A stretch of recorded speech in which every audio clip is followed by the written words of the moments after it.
Couple more things about a manual wheelchair. As a caregiver, if I am pushing my loved one in this manual wheelchair, if I am in close quarters in the home, somewhere like that, I always tell them to pull their arms and hands inside the wheelchair. If they're resting their arm on here, they may get an elbow caught on a door facing or something like that. So I have them fold their hands across their lap when I'm pushing them through the home. I also have them put their feet up on a footrest. If they don't have footrests on the wheelchair, they need to make sure they're lifting their feet up so that they're not getting caught underneath the chair. The other thing I'll tell the caregivers is when I'm moving this wheelchair through a home, if my loved one is not in that, if it does not have a wheelchair cushion in it, you can easily fold this chair up. So what I would do in this instance, I'm going to put the footrests up, and then you can grab the seat.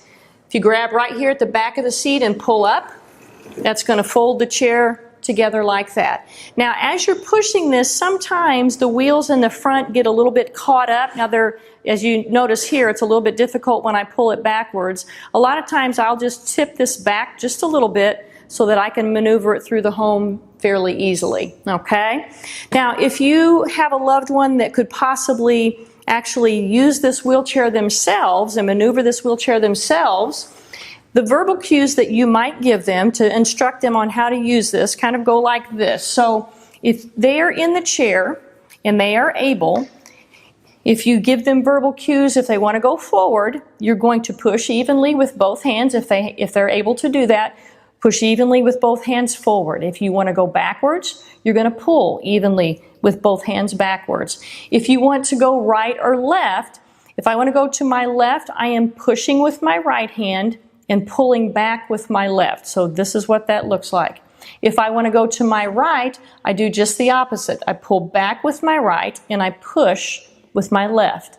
Now, I could actually push with my right and go left, but I get a little bit sharper turn if I do the combination of pushing and pulling. You might also have a loved one that can't maybe use their arms, but if they can maneuver their feet. I have a lot of clients that will actually, and in this case, I would actually remove these leg rests and get them out of their way. But I have a lot of clients that can actually pull themselves with their feet or push themselves with their feet. So that's another option. Some may use one arm and one leg. That's another option as well. So that's a review of the basic features of a manual wheelchair. Be sure to check out the comment sections below for further details.